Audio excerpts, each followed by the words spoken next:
Isama mo yung AIX, MAIP, TUPAD, at saka yung paborito ni Chairman na AKAP, 194 billion pesos. Hindi dapat pinipili base sa kung sino o kaalyado dahil lang sa personal na konsiderasyon, kundi batay sa kung sino talaga ang tunay na nangangailangan. Isang kulay lang po ang titignan natin, dapat kulay kayo manggi. Talakayin natin kung lahat ba ng senior citizens na anuman ang estado sa buhay ay nararapat na makatanggap ng social pension, maging ang mga senior citizens na nakakatanggap na ng pensyon mula sa GSIS o SSS. Second, we will examine the need to provide monthly maintenance medication support for senior citizens. Ito po ba iba pa sa social pension at iba pang financial assistance na binibigay ng pamahalaan? Third, the importance of simplifying documentary requirements to access government financial assistance.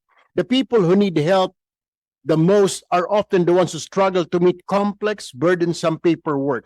Many of them don't have IDs, residence certificates, or proof of income because poverty makes it hard for them to get these documents. It is not enough to have programs in place. We must remove the red tape that bars access to them. The process should be compassionate, not bureaucratic. Hihingi lang po ng pampalibing, 5,000 ibibigay ng gobyerno, kailangan pa nakatakot-takot na papeles. Hihingi lang po ng pambayad sa ospital, hihingin pa kung anong relasyon nung humihingi ng ayuda para doon sa nasa ospital. I mean, napakahaba po. At ang masaklap pa, pababalikin, kailangan na lumabas ng pasyente sa araw na ito, babalik pa sa Biyernes o babalik pa sa isang bukas, babalik na naman ho siya. Lastly, we address the crucial issue of discrimination in the delivery of social protection program. Any form of discrimination contradicts the very principle of equity and justice that underpin our social safety nets. We must hear from stakeholders and community members about barriers they face and ensure that our systems are truly inclusive. Hindi dapat pinipili ang benepisyaryo base sa kung sino ang kaalyado o binoto noong nakaraang eleksyon o anong kulay ang iyong partido.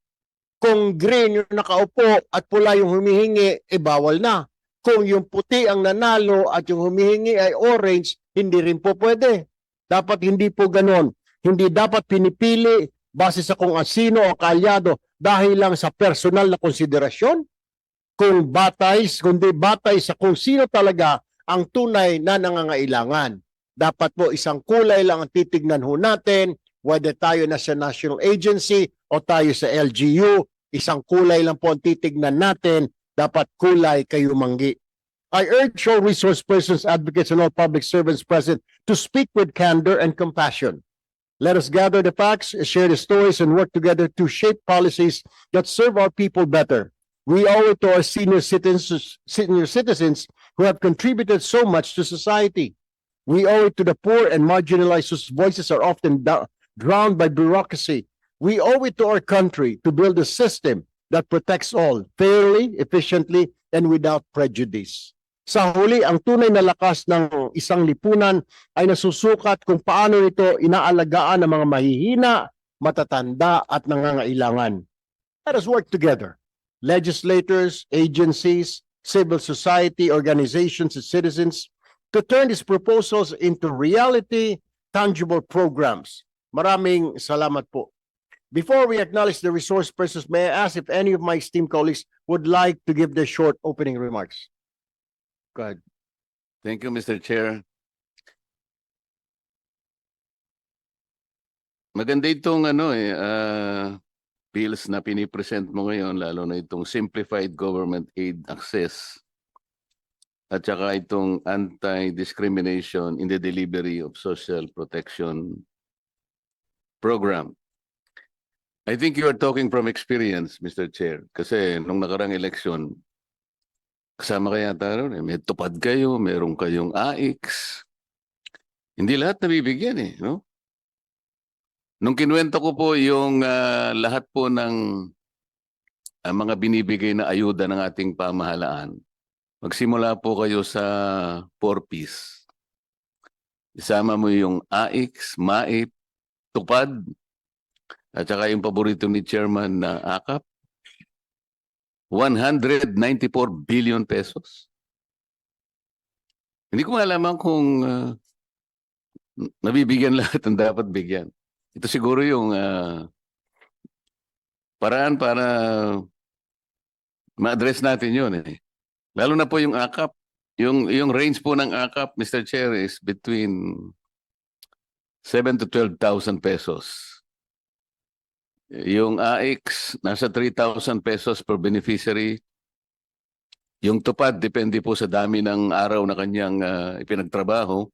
Pangkaraniwan po ay nasa 5,000 pesos po bawat beneficiary. Ngunit dahil walang guidelines po yung 4Ps meron sapagkat merong conditions po ang batas na nakalagay doon Pero yung AIX, yung MAIP, yung TUPAD at saka yung AKAP, very loose po yung wala pong guidelines. Kaya po hindi namin malaman kung ilan ang nabibigyan. I would like to believe with the huge amount of 194 billion pesos, matarget man lang sana doon ay yung pinakamahirap po na Pilipino na about 5.5 million households. Ibig sabihin po nun, naglalaro between 25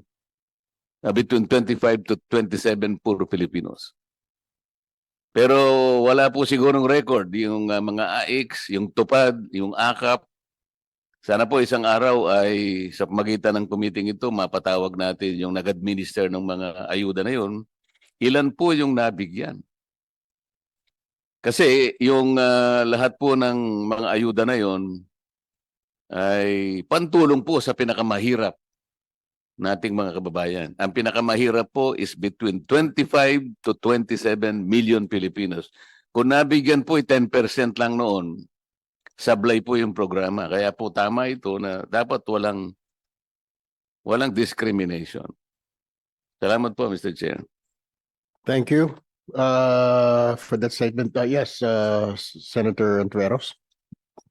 Salamat, Mr. Chair. At magandang umaga po sa inyo, Chair Erwin at Senator Dante Marcoleta. At sa lahat po ng kasama natin sa hearing ngayong araw, lalo na ang mga senior citizens na kasama po natin ngayon o di kaya po ay nanonood sa live stream. Mr. Chair, mga kasama, marami sa atin sa hearing na ito ay suki na ng mga botika. Pero ang masakit na katotohanan ay ito. Hindi lahat sa ating mga seniors ay may pambili ng gamot. Minsan ang mga lolo't lola natin, mas pinipiling gumastos para sa pagkain, tubig o kuryente kaysa sa gamot na dapat ay pampalakas nila. Ayon sa PSA, aabot sa 11 million na ang senior citizens sa ating bansa. At karamihan sa kanila may iniindang sakit na panghabang buhay ang gamutan tulad ng hypertension, diabetes, arthritis at iba pa. Kapag birthday ng ating mga lolo at lola, lagi nating hinihiling ang good health at long life para sa kanila. Pero paano natin mapapahaba ang buhay ng ating mga lolo at lola kung wala silang pambili ng kanilang mga gamot? Paano magiging malusog kung walang maintenance med sa health center? O kung hindi man lang natin mabantayan ang kanilang kalusugan at kagalingan? Mr. Chair, this is exactly why I filed Senate Bill number 1204 o the Lingap Gamot at Resistensya Pact para sa nakatatandang Pinoy Act, which is pending referral to this committee.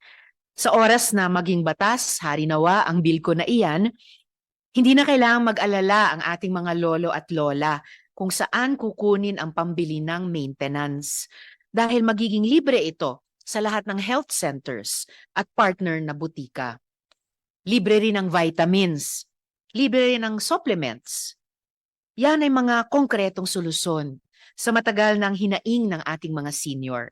Dapat hindi na kailangang mag-alala ang ating mga lolo at lola kung saan nila kukuha o kukunin ang pambili ng gamot. Bahagi rin ng panukalang ito ang pagpapalawak sa guaranteed and accessible medications for outpatient treatment o gamot package ng PhilHealth para makakuha pa rin ng libreng gamot ang ating mga lola at lolo kung sakaling wala ang mga ito sa kanilang mga health center. At bilang dagdag na suporta, Mr. Chair, isinusulong ko pa rin ang Senate Bill number 215, ang Linga para kay Lolo at Lola Act, na magbibigay ng 1,500 pesos buwan-buwan sa lahat ng senior citizens bilang universal social pension. Yan naman ay para may pandagdag sila sa kanilang mga pansariling pangangailangan at panggastos sa kanilang pagtanda. Taking care of the most vulnerable of our society, including our elderly, is a constitutional mandate. Kayo po, mga lolo at lola, ang naunang bumuo ng pamilyang Pilipino. Kayo rin ang dahilan kung paano kami nakarating kung nasaan kami ngayon. Kaya ang hiling ko po, Mr. Chair, ngayong umaga, sana ay mapagtulungan nating maisabatas ang tunay na pagkalinga at pagmamalasakit sa ating nakatatanda. Salamat po, Mr. Chair. Thank you very much, Senator Risa Ontiveros.